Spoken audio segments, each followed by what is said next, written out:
Hi friend, आज का जो हमारा टॉपिक है अध्याय 9 भारतीय दर्शन। और भारतीय दर्शन टोटल कितने हुए और इन सारे दर्शन के संस्थापक कौन थे, ये सारा प्रश्न का जवाब अभी तक भारतीय दर्शन से जितने भी प्रश्न पूछे गए हैं सबका जवाब आपको मिलने वाला है। तो अभी तक आप हमारे चैनल पर नए हैं तो चैनल को सब्सक्राइब करके रख ले, ताकि मेरा जो भी वीडियो आपसे पहुँचे तो आप समय समय पर उनको देख पाए।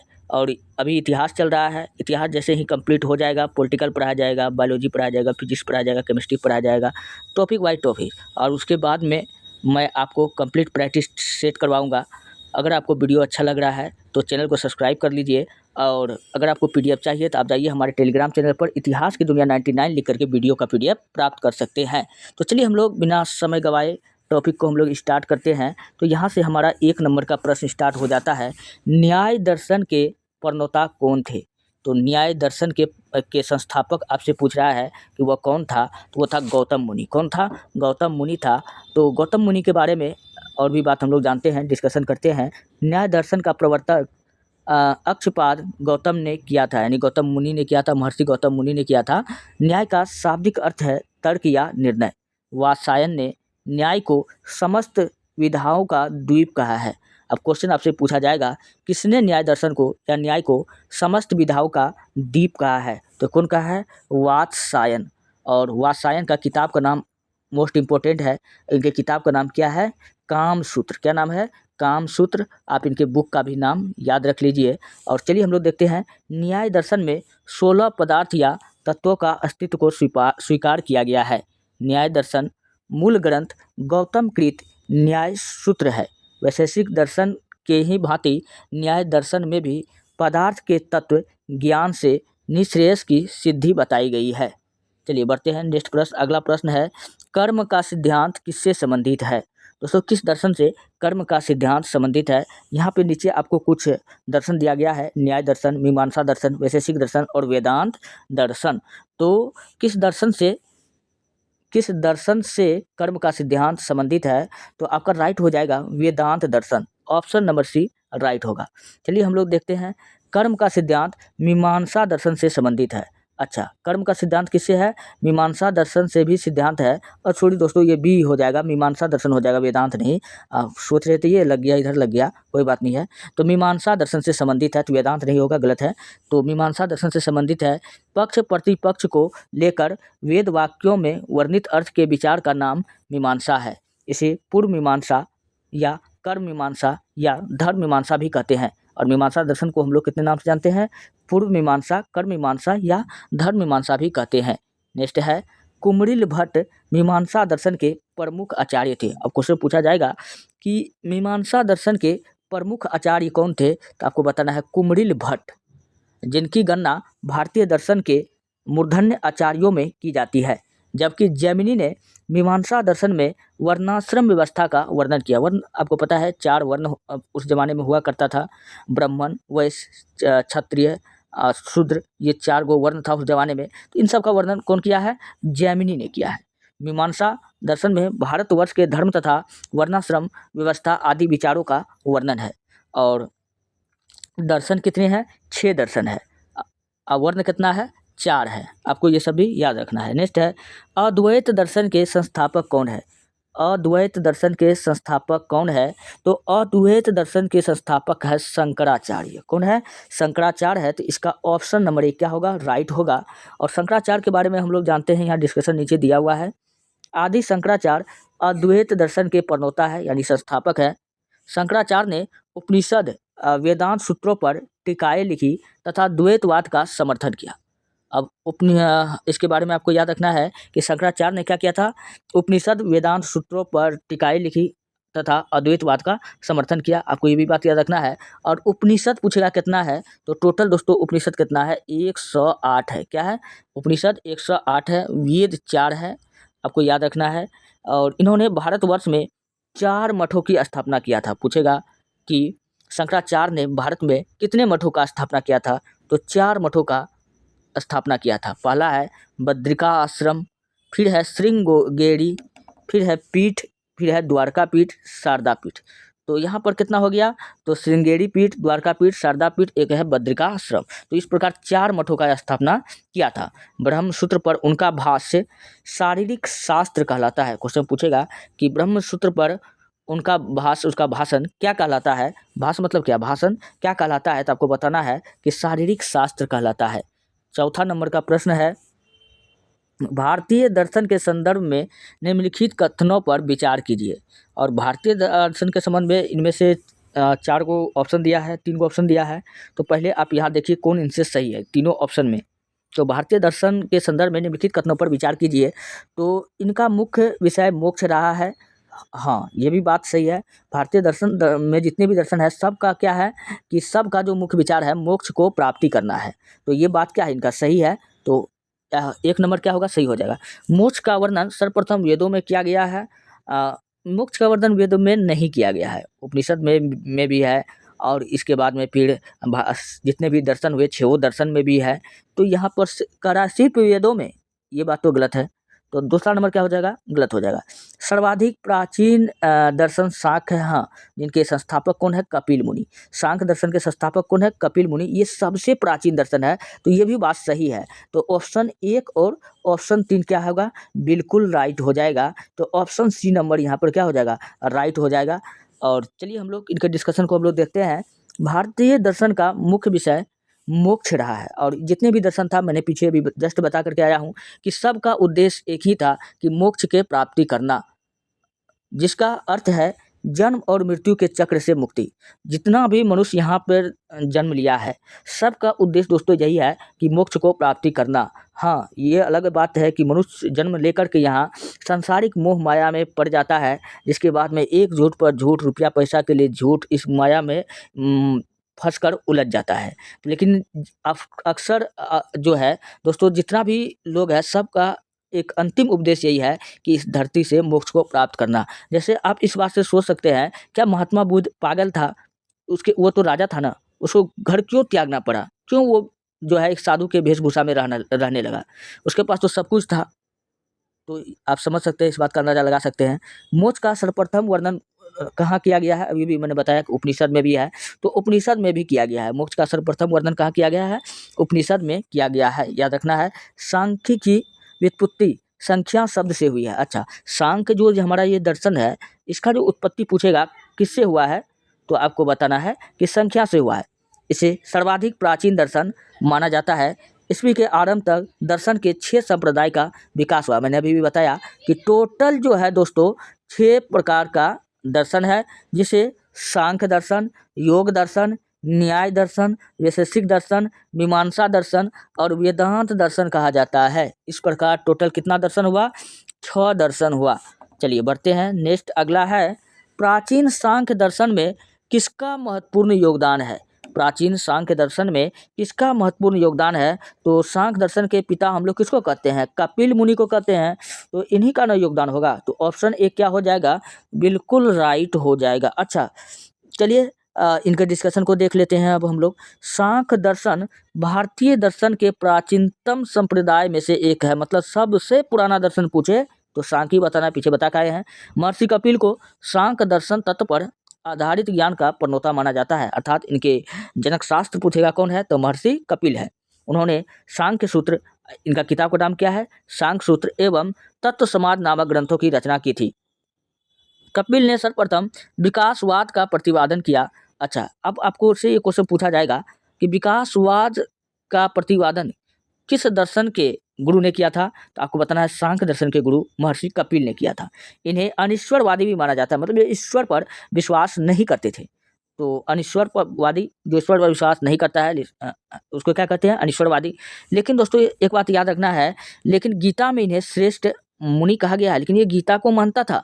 तो गीता में पूछेगा कि किस दर्शन के गुरु को श्रेष्ठ माना गया है, तो आपको बताना है, क्या बताना है, कपिल, महर्षि कपिल।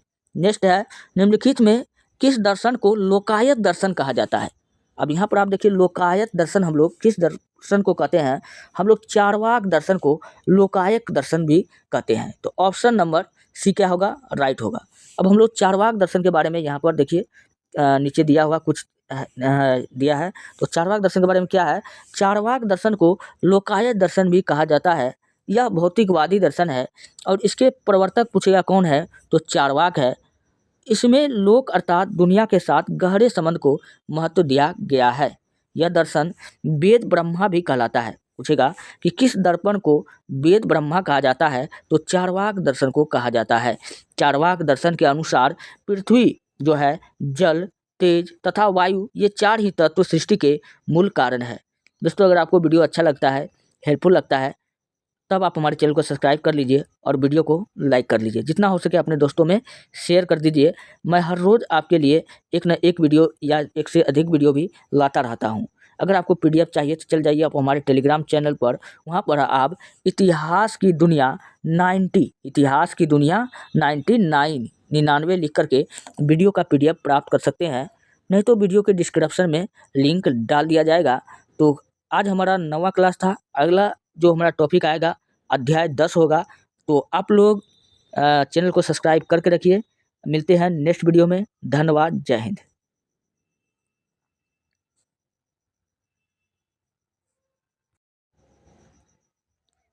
चलिए हम लोग नेक्स्ट पढ़ते हैं। बंगाल में कंपनी शासन की स्थापना एवं ब्रिटिश साम्राज्य का विस्तार। दोस्तों, बंगाल में कंपनी शासन की स्थापना और ब्रिटिश साम्राज्य के विस्तार में हम लोग सबसे पहले बंगाल की स्थिति के बारे में जानेंगे कि इनका जो नवाब था वो कौन था। तो अंग्रेज़ों ने 1651 ईस्वी में बंगाल के हुगली, बंगाल का कलकत्ता किस नदी के किनारे बसा हुआ है, आपको याद रखनी है कि हुगली नदी के किनारे बसा है। अपनी कोठी किसके अनुमति से बनाई थी, वो बनाया था शाह शुजा के अनुमति से बनाई थी। अब ये शाह शुजा कौन है भैया, तो ये आपको तो पता ही है कि शाह शुजा कौन था। ये शाह शुजा जो था शाहजहाँ के पुत्र था। शाहजहाँ का कुल 14 संतान था। इन्हीं में से मुराद बख्श, शाह शुजा, औरंगजेब और सबसे बड़ा बेटा दारा शिकोह था। तो ये इनका 4 गो पुत्र था। कुल मिला के 14 संतान था, जिसमें 7 गो मर गया, 7 गो जिंदा बचा था और 3 गो बेटी थी, हुस्न आरा, रोशन आरा और जहाँ आरा। तो 7 गो ये सब जिंदा था। चलिए हम लोग देखते हैं नेक्स्ट। कब मुर्शीद कुली खां बंगाल का दीवान बना। तो बंगाल का जो दीवान मुर्शीद कुली खां है, ये कब बना था, ये बना था 1700 ईस्वी में। कब बना, 1700 ईस्वी में। और इसी के नीचे एक आदमी काम करता था, अली वर्दी खां। कौन करता था, अली वर्दी खां, जो इसका दीवान हुआ करता था। तो जैसे ही मुर्शीद कुली खां की मृत्यु हो जाती है तो बंगाल का सारा शासन किसके हाथ में आ जाता है, अली वर्दी खां के हाथ में आता है। ऐसे ही नहीं आ जाता है, इनके बीच में एक युद्ध होता है और उस युद्ध में मुर्शीद कुली खां का बेटा सरफराज खां मारा जाता है। उसके बाद में अली वर्दी खां के हाथ में पूरा शासन आ जाता है। और 1727 ईस्वी में यहाँ देख लीजिए, मुर्शीद कुली खां के निधन के बाद किसने शासन किया, तो शुजाउद्दीन ने किया। कौन किया, शुजाउद्दीन ने किया। अली वर्दी खां कब बंगाल का नवाब बना, हाँ, जो इसके यहाँ जो काम करता था, इसका दिमाग, इसका जो दीवान था, वो कब बना, तो 1740 ईस्वी में अली वर्दी खां बंगाल का नवाब बन गया। चूँकि अली वर्दी खां को एक भी बेटा नहीं था, तो इनको 3 बेटी थी। तो 3 बेटी थी, याद रख लीजिएगा, इसको एक को बेटा नहीं था। नेक्स्ट है, बंगाल, बिहार एवं उड़ीसा को मिलाकर बंगाल प्रांत की स्थापना कब किया गया, वो 1733 में किया गया। कब किया गया, 1733 ईस्वी में किया गया। आपको ये बात याद रखनी है। अलवर्दी खां ने इसे कलकत्ता एवं चंद्रनगर में किलेबंदी की इजाज़त नहीं दी थी। वो अंग्रेज एवं फ्रांसीसियों को नहीं दी थी। आपको ये बात याद रखना है। यहाँ पर कोई भी व्यक्ति किला उला का निर्माण नहीं कर सकता है और यही काम दोस्तों आगे चल के अंग्रेज कर लेता है। तो जिसको रोकने के लिए सरफराज, जिसको रोकने के लिए बिहार के नवाब सिराजुद्दौला आते हैं और फाइनली दोनों के बीच में एक युद्ध हो जाते हैं। तो आगे तो पता है कौन सा युद्ध होता है, प्लासी का युद्ध होता है 23 जून 1757 को। चलिए आगे आएगा तो बताएंगे आपको हम। किस कारण उड़ीसा का एक बड़ा हिस्सा अंग्रेजों को देना पड़ा था। हाँ, उड़ीसा का एक हिस्सा अंग्रेज को देना पड़ गया था। ये मराठों के आक्रमण के बाद ही देना पड़ गया था। सिराजुद्दौला कब बंगाल का नवाब बना, ये 1756 ईस्वी में बना। तो सिराजुद्दौला जब नवाब बना, अली वर्दी खां का बेटा नहीं था, तो इसका जो था नाती जो बना सिराजुद्दौला, ये बंगाल का नवाब बन गया। चलिए, बंगाल के नवाब एवं काल की अगर बात किया जाए तो 1700 अंग्रेजों को किलेबंदी नहीं हटाने के कारण सिराजुद्दौला ने 15 जून 1756 को किस किला पर कब्जा कर लिया था, तो फोर्ट विलियम का किला। ये कहाँ बनाया गया था, कलकत्ता में ही बनाया गया था फोर्ट विलियम का किला। तो 1756 में क्या कर लिया, यहाँ पर कब्जा कर लिया और कई सारे अंग्रेजों को पकड़ करके जेल में कारागार में डाल दिया गया। और कहा जाता है कि इसमें 146 व्यक्ति था। जब दरवाज़ा खोला गया तो 123 व्यक्ति मर गया था। और इसी घटना को हम लोग क्या कहते हैं, काल कोठरी की घटना कहते हैं। याद रखनी है। चलिए, काल कोठरी की घटना क्या है आपको समझ में आया। अंग्रेजों ने सिराजुद्दौला के हराने के बाद कहाँ शरण ली, फुल्टा द्वीप पर। कहाँ लिया था, फुल्टा द्वीप पर। नेक्स्ट है 1757 में सिराजुद्दौला अंग्रेज द्वारा पराजित हुआ। उस अंग्रेज का क्या नाम था, रॉबर्ट क्लाइव नाम था। क्या नाम था, रॉबर्ट क्लाइव। अब किस युद्ध में पराजित हुआ था, प्लासी के लड़ाई में, प्लासी के युद्ध में इनको हार मिला था। हार तो इसका होना तय था, क्योंकि इसका जो खास आदमी था उम्मीचंद फतेहचंद, इसका सेनापति मीर जाफर, इनकी मौसी घसीटी बेगम, सब कोई जाकर के अंग्रेजों से मिल गया था। तो अकेला बेचारा क्या करेगा, हारेगा ही। ब्लैक होल की घटना कब हुई थी, 20 जून 1756 में। मैंने अभी बताया 146 आदमी इसमें शामिल था, जिसमें 123 आदमी का मौत हो गया था। तो ये दरअसल अंग्रेजों की चालाकी थी। उसे पता था कि आज न कल तो हमसे पूछा जाएगा कि हमने प्लासी की लड़ाई क्यों लड़ी। तो इन्होंने एक मनगढ़ंत थ्योरी बनाई, जिसके कारण क्या हुआ कि इसको हार मिला। तो प्लासी पर हम जाके कंप्लीट वीडियो बनाया हूँ, आप जाकर उसको देख सकते हैं। सिराजुद्दौला ने कलकत्ता का अधिकारी किसे बनाया था, तो बनाया था मानिकचंद को। किसको बनाया था, मानिकचंद। और ये मानिकचंद भी जाकर के अंग्रेजों से मिल जाता है। चलिए, बंगाल का सबसे बड़ा बैंकर कौन था, तो जगत सेठ। कौन था, जगत सेठ था। किसने घूस लेकर कलकत्ता को अंग्रेजों को सौंप दिया। मैंने अभी बताया, ये भी घूस ले लेता है, अंग्रेज से जाकर मिल जाता है। तो यही मानिकचंद ने घूस लेकर के अंग्रेजों से मिल जाता है। और इसका सेनापति भी पद के लालच में आकर के, वो भी मीर जाफर जिसका नाम था, जिसे अंग्रेजों को गधा कहते हैं, वो भी जाकर के मिल गया था। चलिए, अलीनगर की संधि कब हुई, तो 9 फरवरी 1757 ईस्वी को हुआ। फ्रांसीसी बस्ती चंद्रनगर को अंग्रेजों ने कब जीता था, तो मार्च 1757 में जीत लिया था। प्लासी की लड़ाई कब हुई, 23 जून 1757 ईस्वी को बंगाल के दुर्नदिया जिला में। कहाँ हुआ था, बंगाल के दुर्नदिया जिला में भागीरथी नदी के तट पर यह लड़ाई हुआ, अंग्रेज और रॉबर्ट क्लाइव के बीच में हुआ, जिसमें रॉबर्ट क्लाइव की जीत हुई और वो सिराजुद्दौला फाइनली हारा गया। प्लासी की लड़ाई में अंग्रेज सेना का नेतृत्व किसने किया था, तो रॉबर्ट क्लाइव ने किया था। और चलिए देखते हैं किसे 1757 में बंगाल का नवाब बनाया गया। अब पता है 1757 में ये हार जाता है, और मीर जाफर को कहा था कि तुमको हम नवाब बना देंगे, बदले में तुम हमारी साथ दो। तो मीर जाफर ने क्या किया था, अंग्रेजों का साथ दिया था। इसी कारण इसको हम लोग, और ये बहुत सारा संपत्ति अंग्रेजों को लुटाता था, इसलिए इसको अंग्रेजों का गधा या रॉबर्ट क्लाइव का गधा भी हम लोग कहते हैं। सिराजुद्दौला की हत्या किसने कर दी थी, तो मीर जाफर के ही पुत्र था मीरान ने, और इनकी गर्दन काट दिया था, पीछा करके इनका गर्दन काट दिया था, तो इनकी हत्या कर दी थी। चलिए, मीर कासिम का बंगाल का नवाब बना, ये 1760 ईस्वी में बना। कब बना, 1760 ईस्वी में बना। किसने देशी व्यापारियों को निःशुल्क व्यापार करने का अधिकार प्रदान किया था, तो वो कौन किया था, मीर कासिम ने। कौन किया था, मीर कासिम ने। और बक्सर का युद्ध कब हुआ, तो 22 अक्टूबर 1764 ईस्वी को हुआ। प्लासी का युद्ध का परिणाम ही क्या था दोस्तों, बक्सर का युद्ध था। चलिए, बक्सर के युद्ध में अंग्रेजी सेना का नेतृत्व किसने किया था, तो लॉर्ड हेक्टर मुंडो ने किया था। अंग्रेज की तरफ से कौन किया था, लॉर्ड हेक्टर मुंडो ने किया था। बक्सर के युद्ध के समय दिल्ली का शासक पूछेगा कौन था, तो मुगल बादशाह शाह आलम द्वितीय था। कौन था, शाह आलम द्वितीय था। मीर जाफर की मृत्यु कब हुई, तो 1765 ईस्वी में इनका मृत्यु हो जाता है। 1765 ईस्वी में मीर जाफर का 1765 ईस्वी में बंगाल का नवाब किसे बनाया गया, नजमुद्दौला को बनाया गया। और 1765 ईस्वी में इलाहाबाद की संधि के बाद रॉबर्ट क्लाइव ने मुर्शिदाबाद का उप दीवान किसे बनाया था, मोहम्मद रजा खां को बनाया था। लगान वसूलने के लिए कंपनी ने किसे नियुक्त किया था, मोहम्मद रजा खां को। किसको किया था, मोहम्मद रजा खां को। क्लाइव को बंगाल का गवर्नर कब बनाया गया, 1757 में ही बनाया गया था। किसने 1765 ईस्वी में बंगाल में द्वैत शासन की स्थापना कर दिया था, तो रॉबर्ट क्लाइव ने। कर्नल क्लाइव का गधा या सियार, अभी भी मैंने बताया कि रॉबर्ट क्लाइव का गधा या सियार किसको कहा जाता है, मीर जाफर को कहा जाता है। ईस्ट इंडिया कंपनी की बुराइयों को दूर करने के लिए रेगुलेटिंग एक्ट का पारित हुआ था 1773 ईस्वी में। इंग्लैंड के गुप्त कमेटी के सिफारिश पर यह पास हुआ था, आपको याद रखना है। इसी के तहत भारत में एक सुप्रीम कोर्ट खोला गया था, जिसका जज किसको बनाया था, एलिजा एम्पे। और इसके 3 सहायक जज कहा था कि एलिजा एम्पे की सहायता के लिए 3 सहायक और भी जज होंगे, जिसको LHC कहा गया। क्या कहा गया, LHC कहा गया। एल से लेमिस्टर, एच से हाइट, सी से चैम्बर। तो ये 3 व्यक्ति था जो इनकी सहायता के लिए था। पिट्स इंडिया एक्ट कब पास हुआ, ये 1784 में हुआ। कब हुआ, 1784 में। कलकत्ता नगर की स्थापना किस वर्ष हुई थी, तो 1698 में हुआ था। किस नदी के किनारे है, तो हुगली नदी के किनारे है। भारत में अंग्रेजों की लूट किस महत्वपूर्ण घटना के बाद शुरू हो गई थी, तो प्लासी के युद्ध के बाद शुरू हो गया था। डेनिश व्यापार का मुख्यालय था, कहाँ था, श्रीरामपुर में था। कहाँ था, श्रीरामपुर में था। अंग्रेजों ने रैयतवाड़ी बंदोबस्त कहाँ लागू किया? ये मद्रास प्रेसिडेंसी और बम्बई प्रेसिडेंसी में रैयतवाड़ी। अच्छा, रैयत का अर्थ दोस्तों क्या होता है? किसान होता है। क्या होता है? किसान होता है। और रैयतवाड़ी का पिता पूछे कौन था, तो थॉमस मुंडो, आपको याद रखना है। अच्छा, नीचे दिया भी है। रैयतवाड़ी प्रथा किसने प्रारंभ किया था? तो थॉमस मुंडो ने किया था। कर्नाटक युद्ध किन किन के मध्य लड़ा गया?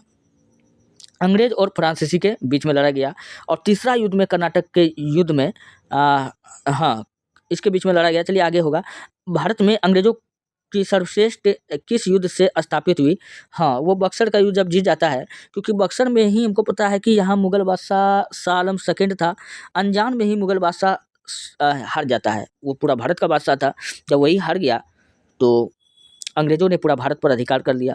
वर्ष 1757 ईस्वी की प्लासी की लड़ाई में रॉबर्ट क्लाइव के नेतृत्व में अंग्रेजों ने किसको हराकर अंग्रेजी राज की नींव भारत में मजबूत की? वो बंगाल के नवाब सिराजुद्दौला को हराकर किया। 1793 ईस्वी में लॉर्ड कॉर्नवालिस ने बंगाल का अस्थायी बंदोबस्त किसके साथ किया? वो किया था जमींदारों के साथ किया था। सहायक का संधि से के सिद्धांत किससे संबंध में था? वो था लॉर्ड वेलेस्ली। मतलब था कि पहले भारत में राजा महाराजाओं का राज हुआ करता था, देसी रियासत था। उन सब का कहा गया था कि हम तुम्हारी मदद करेंगे, और धीरे धीरे मदद करने के नाम पर उसका दरबार में घुस जाता था और धीरे धीरे उनका सारा संपत्ति हथिया लेता था। यही था सहायक की संधि। ईस्ट इंडिया कंपनी और बंगाल के बीच जब प्लासी का युद्ध हुआ था, उस समय मुगल सम्राट कौन था? पीछे बता गए हैं, शाह आलम द्वितीय सेकंड था। अंग्रेजों द्वारा बंगाल से निर्यात की जाने वाली प्रमुख वस्तुएं क्या थी? रेशमी, सूती वस्त्र। अच्छा, सूती वस्त्र का व्यापार पूछे कौन करता था? डच भी करता था, आपको याद रखना है। आभूषण का व्यापार डेनिश करता था। गुजरात वाला क्षेत्र में हुआ करता था नील तथा नील। तो ये सब व्यापार का केंद्र था, चीज था। सहायक संधि को स्वीकार करने वाला पहला भारतीय शासक कौन था? तो वो था हैदराबाद का निजाम। कौन था? हैदराबाद का। अच्छा, हैदराबाद का जो भी शासक था उसको क्या कहा जाता था? निजाम कहा जाता था। चलिए, सुगौली की संधि। सुगौली की संधि कब हुआ था? 1816 ईस्वी में। किनके बीच हुआ था? आपको बताना है। ईस्ट इंडिया कंपनी और नेपाल के बीच में हुआ था। रंजीत सिंह किस मिशन से संबंधित है? तो शुकर चकिया मिशन से संबंधित है। मिशन या होगा, मिशन नहीं होगा। चलिए, महाराजा रंजीत सिंह के राज की राजधानी थी लाहौर। कहाँ थी? लाहौर थी। रंजीत सिंह ने किस स्थान पर अधिकार करने के बाद महाराजा की उपाधि धारण की थी? वो लाहौर में। तो लाहौर राइट होगा। महाराजा रंजीत सिंह ने सुप्रसिद्ध कोहिनूर हीरा किससे प्राप्त किया था? शाह शुजा मुगल बादशाह से किया था, जो शाहजहां के पुत्र थे। महाराजा रंजीत सिंह को किस विजय अभियान के फलस्वरूप जमजमा नामक तोप की प्राप्ति हुई? अमृतसर विजय अभियान, आपको याद रखना है। सवाई राजा जय सिंह, अच्छा, जो हवा महल बनवाया है, आपको याद रखना है, द्वारा प्रथम वैधशाला जंतर मंतर कहाँ स्थापित किया गया है? तो ये जय सिंह कहाँ के थे? दिल्ली में। लेकिन ये थे कहाँ के? तो जय सिंह थे राजस्थान के। चलिए, किसने मजबूत सत्ता स्थापित कर अंग्रेजों को 19वीं शताब्दी में चुनौती दी थी? वो था महाराजा रंजीत सिंह। सैनिक संगठन खालसा दल की स्थापना किसने की थी? अच्छा, हाँ, खालसा दल की स्थापना किसने की थी? कपूर सिंह ने। कौन किया था? कपूर सिंह ने। अच्छा, खालसा पंथ का भी अगर पंथ पूछेगा तो आपको बताना है गुरु अर्जुन देव, गुरु गोविंद सिंह। इसका अर्थ होता है लड़ाकू सिख होता है। 1699 में किया था। महाराजा रंजीत सिंह के उत्तराधिकारी कौन थे? खड़क सिंह। किस राजपूत शासक ने जिज मोहम्मद शाही नामक पहाड़ों का समूह बनाया जिससे लोग खगोल संबंधी अवलोकन कर सके? सवाई राजा जय सिंह ने। मराठा राज का दूसरा प्रवर्तक किसे कहा जाता है? तो बालाजी विश्वनाथ, ये पेशवा थे, आपको याद होगा। चलिए, टीपू सुल्तान की राजधानी कहाँ थी? श्रीरंगपट्टनम। कहाँ थी? श्रीरंगपट्टनम।